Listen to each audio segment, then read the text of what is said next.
Hey Dan, some friends of mine are thinking about starting a startup, and they're wondering, do you have any tips for how to get some venture capital? A lot of people want to get venture capital right from day one. Most companies, less than 1% of a company are funded by angel investors. Less than 0.5% is funded by venture capital. So you think about most startups and founders fail to raise money that they need to start their business. Most people, they actually start off with just family and friends and loans from the banks and things like that, right? It's very, very normal. And it's very interesting because a lot of the times, founders, they want to raise money, but they don't know how, right? Because it's not taught in school. And there's some books on this, but you can't really learn this from a book. I mean, because very rare you have someone like an investor sit down with a founder and say, hey, let me tell you what you need to say in order to convince me to write you a check. I mean, no one's gonna, people don't do that, investors don't do that. They wanna see, so yeah, tell me about your deal, tell me what you got. And then you have a lot of videos or books out there, they are written by people who are teaching you how to put together a pitch deck, but not how we think. So what you wanna do is you get into kind of our mind of what are we looking for, and you kind of reverse engineer, then the chance of you getting the money is a lot higher. But I can give you some tips. Like what kind of tips are you looking for? They're wondering, when do you approach an investor? Or when is a good time to get the money? So I would say tip number one is you want to bootstrap as long as you could, right? I'm very much against the idea that, hey, I've got an idea, step one. Step two, I write a business plan. Step three, I get a bunch of money. Step four, I get rich. That's not how this thing works. I'm a much stronger advocate of you and a few of your friends, you build something, like from the garage. Get to that minimum viable product. Get it out in the marketplace. Bootstrap as long as you could. Eat ramen noodles. That's okay for a period of time because it teaches you how to be resourceful. Because when this thing is not working yet and you don't know if there's actually a need in the marketplace, you go out there and with a bunch of money, you only fail faster if the thing doesn't work. But when you've got no resources, you got to figure it out. That's why I don't believe that people say that, I have an idea, I need this and I need X amount of dollars in order to make it work. I don't believe that. I believe if you don't know how to make money without money, you don't know how to make money with money. So without money, you got to be resourceful outside of the box. What do you have to do? Then you think about, maybe I need to go sell something, right? Maybe I gotta do this. Maybe I don't want to waste money on this. Do I really need that office? Can I just do this from my garage, right? Do I really need to buy that new computer? All these are very good attributes to develop early on as a founder. So I would say bootstrap as long as you could, because if you do it too early, someone like an angel investor, they come in with pre-revenue, no track record, they're gonna want a big piece of the company. Right? They're not going to say, because the risk is too high, chance of you failing is too high. They would say, okay, I'll invest a little bit of money, but I want a big chunk of the company. So then later on, it prevents you from, if you want to raise more money, it's very hard because you've given up. Example, someone comes in, okay, I'm going to give you $100,000, but I want 80% of the company. Okay, I need the $100,000, you give up 80% of the company. That 20%, you can raise, maybe you and two buddies each get a little bit of percentage, you can raise more money. The deal, it's done, right? But at the same time, the investor is not going to be like, I'm going to give you $100,000, I only want 1% of the company. They're not going to do that either. They have no control, right? Then they have no interest. It's not worth the time, so that's not good either. So for as long as you could, if you could do that, I would recommend Bootstrap. Does that help? That helps, but I think the question then becomes, who do you approach? Yes. The short answer is people with money. That's a short answer. But I'll tell you the way you approach them. I'll tell you how most founders get it wrong. The best way to approach someone with money or capital to invest is actually don't ask for money. Okay, don't go and ask for money. Ask for advice. Because everybody, think about anyone with any significant amount of success. People go to them for three things: asking for a job, asking for a handout, or asking for money. They get this every single day. So if you're one of those person, they're like, oh, here's another one. They want something from me, right? We're very guarded.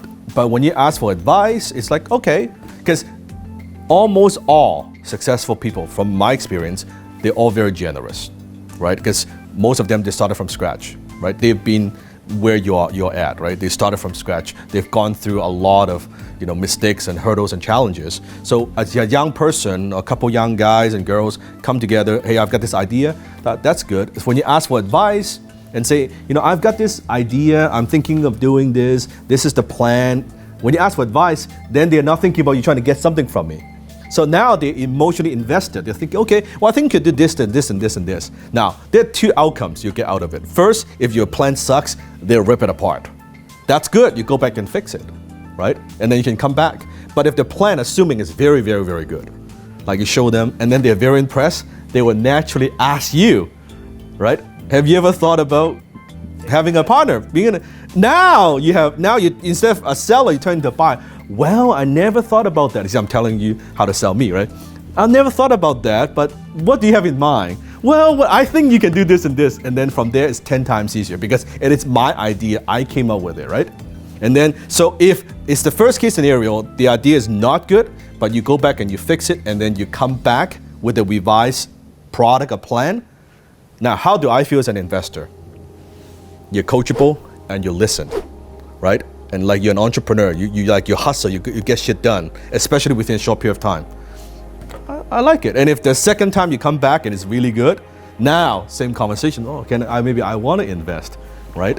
And then you don't want to jump the gun though. When they say they want to invest, you don't want to say, okay, sure, here's the contract, sign here. No, you'd be, well, let me think about it. I'm not here to look for money. You got to kind of push it away. I'm not here. I'm just looking for advice, right? And then let me ask you, well, how's the thing going, right? Well, it's going good, but we are looking for some capital to get out to the marketplace. What are you waiting for? I mean, let's go. Let's do this, right?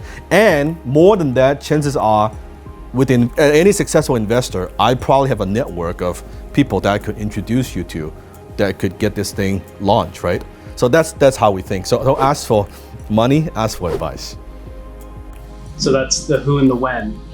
You see some people on Shark Tank and Dragon's Den, and they're just horrible. Or they're great. Some of them are good. There's somewhere in between. Yes. What makes a good pitch, and how do I do that? I think a good pitch is personal. I think as an investor, I'm investing in you as much as I invest in the deal. So I want to get to know you. Now, I don't want to hear the sobbing story. Not that, I mortgaged my house, this is the only thing I've got, I don't care what you tell me, I'm gonna make it work. Like, you saw these on Shark Tanks or Dragon's Dens. I'm talking about, I want to know your motive. I want to know why you started this company. What drives you? Because I know we're gonna have obstacles, right? So think about investing, it's like a marriage, right? We're gonna be together for a long time, at least 3, 4, 5 years before exit. I wanna know I could count on you as an entrepreneur, that you'll be resourceful and get stuff done and make stuff happen. So if you could demonstrate through a story that you have done that, that's why it's good to bootstrap in the beginning, right? That I know, okay, you're resourceful. You're not trying to get a bunch of money. You're not trying to, do this stuff quick. You're like, you want to do this. You want to make a difference. You want to get out into the world. I like all that. So a little bit of the personal story. What drives you, right? How did you come up with the idea? That gives me an idea as an investor, your motive. Once I know your motive, then I'm much more comfortable to invest in you as a person. Because in case, in my mind, this thing doesn't work, we can pivot. Maybe this product doesn't work, but if I like you, I like the team, we can tweak and make something work. That's okay, but not product driven. I'll tell you, as an investor, this is myself, I don't know about other investors. Here's what I definitely don't want to hear. So why do you start this business? Oh, my friend and I came with the idea, want to make a whole bunch of money. That's a big no-no. Or we talked about, oh, I made this much money so far, and you pay yourself a big salary, right? A big, paycheck every single month. So I know if I write you the check, a big chunk of that goes into just paying yourself and the few founders. That's not good. That means we're not on the same page, right? So I want to look at people are customer obsessed. They're thinking about, I saw this problem in the marketplace. It bothers me. It bothers this. I saw the opportunity. I think I could do something better, and I created this product. And I believe this product is going to revolutionize the world. I believe it's going to make this difference. I believe it's going to be better than this, right? I don't want people to have this problem anymore. I love that because that's like product market, customer focus. But when it's like, hey, I want to do this, I want to exit in 3 years, I want to make a whole bunch of money, like, those people are not the right people. Because the minute things get a little bit easier, I know these people are they're not going to have the drive, right? So that's who I look for. So include a little bit of that story, what drives you, and we rehearsed that a few times. So then when people, so why did you start this business? You can talk about because of this and this, right? It has to be real, of course, like not just make it up, but it has to be real. So that would be my tip. So assuming an investor likes you and they like your idea and they like your business plan, what else do they look for? I think one key things that we all look for is a very clear path to revenue. Okay, so it's like the movie, show me the money, right? Although we're customer focused, but I want to know how this thing gonna make money, right?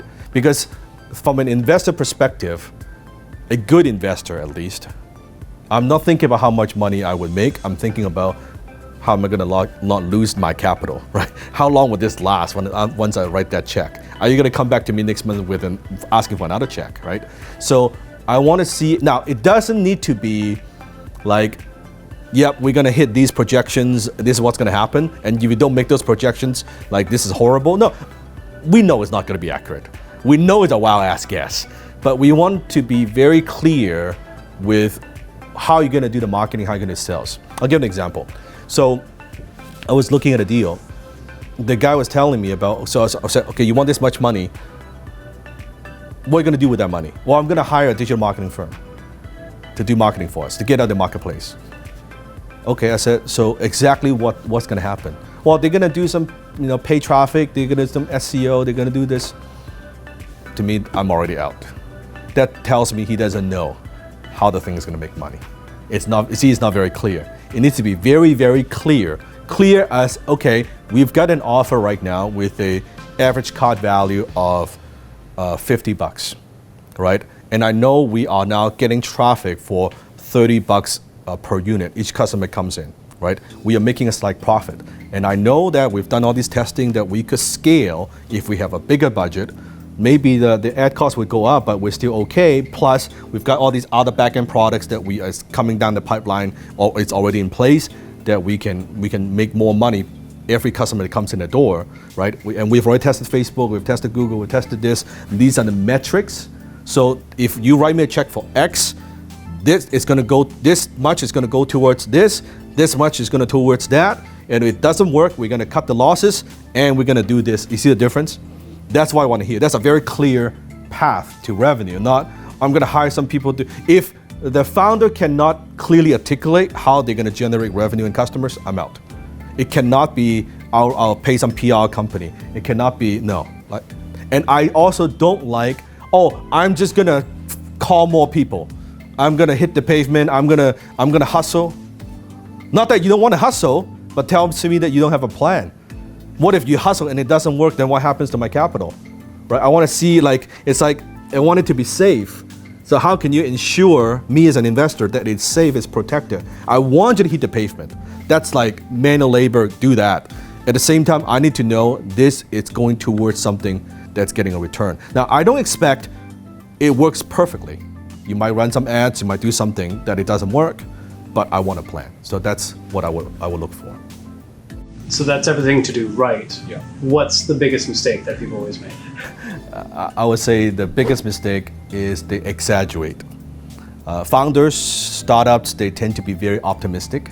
So then everyone's business plan is perfect. The projection is, I'm going to grow by 40% every year, and then we're going to do this, we're going to do that. It never happens that way. It only, when I sit down with a founder, they're overly optimistic, it just tells me they're not experienced. I want to hear, tell me what could go wrong, right? What if it goes wrong? What are you going to do, right? What if that also doesn't work? What are you going to do? How long will you last? How long will this cash last? So thinking that through, don't exaggerate numbers. I actually prefer they actually under-promise and over-deliver. That I think the growth is going to be like this. When you look at a lot of people, they come in, they value the company at such a ridiculous level. Oh yeah, we are making $5K a month, but the company's worth $2 million. Where's that come from, right? Oh yeah, no, because the potential marketplace, no, it's $1 billion market, and we get 0.1% of the marketplace. It's going to be this many people, and it's going to do this, and we're going to expand this. These are BS, right? What we want to hear, I much prefer, much more comfortable. We want to focus on this small market. We're going to grow that. We're going to get some loyal customers. As we grow, the next plan of action, we're going to expand it these ways, right? And if in case that doesn't work, we can do this, right? And if that still doesn't work, we can do this, right? So I want to hear what could go wrong, right? And again, how are you protecting my capital? So I think one of the keys, the lessons that I want you to remember, you got to treat the investors' money even more seriously than your own money. It cannot just be, it's other people's money, so whatever. No, you got to treat it even more seriously than your own money. Because if the investor is any good, chances are you probably would go back to them when you do the second or third round, possibly. You want them to keep investing with you, right? But if you burn that, that's it. And then guess what? They tell other people about that too. So you can forget about trying to get money from other people. You can only burn so many people. The circle is so small, right? I would say that. So treat their money like yours, if not even more serious than yours. That's what I would say. So if we're going to an investor and they say, you need to grow some more, would you recommend going for a crowdfunding, like a Kickstarter, to be able to show our growth and our market value? Absolutely. I think the best funding model I believe that I have used all these years is actually what I call a customer funded model. So you actually go and quote unquote raise the money, meaning you sell something to your customers. You let your customers fund your growth for the next phase and the next phase and the next phase. The reason being is this, because people vote with their wallets. So you could say, I've got this great product, I think it's a great software, I want to get out to the marketplace. How do we know? You don't know. But customers buying, we know, right? Then they will tell you, I like it, or what if you spend a year developing this and you get out there in the marketplace, no one wants to buy? It's not working, right? But if people like it and they buy it, you're building a little track record and you take a little bit of money and you go to the next stage, or you're using like Indiegogo or Kickstarters to launch something. Again, if the launch is not successful, there's a chance that maybe the marketplace is not looking to buy what you sell. And it also, from an investor perspective, here's the difference. When you come to us with a business plan, it's a dream, it's an idea. But when you have done a little bit of crowdfunding, and usually crowdfunding, you're not even giving away any equity, you give away free product and things like that. So you still have all your equity, or your own money, or you already show that, hey, you've sold to this group of customers, your first kind of raving fans, 100 people. That's awesome. You come to us and say, with my experience, my limited resources, I've gotten to this far. I'm at a place where I'm giving you the script. I'm at a place where I'm looking for mentorship, guidance, capital to go to the next level because I don't know what I don't know, right? So see there, you've got a good thing going on. It's like you're talking to an investor, would you like to be part of this, right? And then as an investor, now I'm thinking, you've got a good thing going on. Look, I'm thinking about all the resources I have. You could piggyback what I have. Right? Mark Cuban does this a lot on Shark Tank. He buys something that kind of a bolt onto existing business that could sell to his existing customers or share technology or whatever it might be. He knows this, he can multiply this thing overnight. Very smart. All the investors think that way if they're investors. So you've got a good thing going on, I want to be part of it. Versus if you've got a plan, it's like you're looking for the investor to save you, rescue you. That's not what they're thinking. That's what a lot of founders are. Please save me, I got 2 months. I'm running out of cash, please invest. That's not how they think. They're thinking, okay, you've got a good thing going on. I can add value. I can leverage my network, leverage my contacts, and leverage all the resources. My risk is minimum, right? This way, I can get my money back. A sophisticated investor, they're not thinking about just return on investment.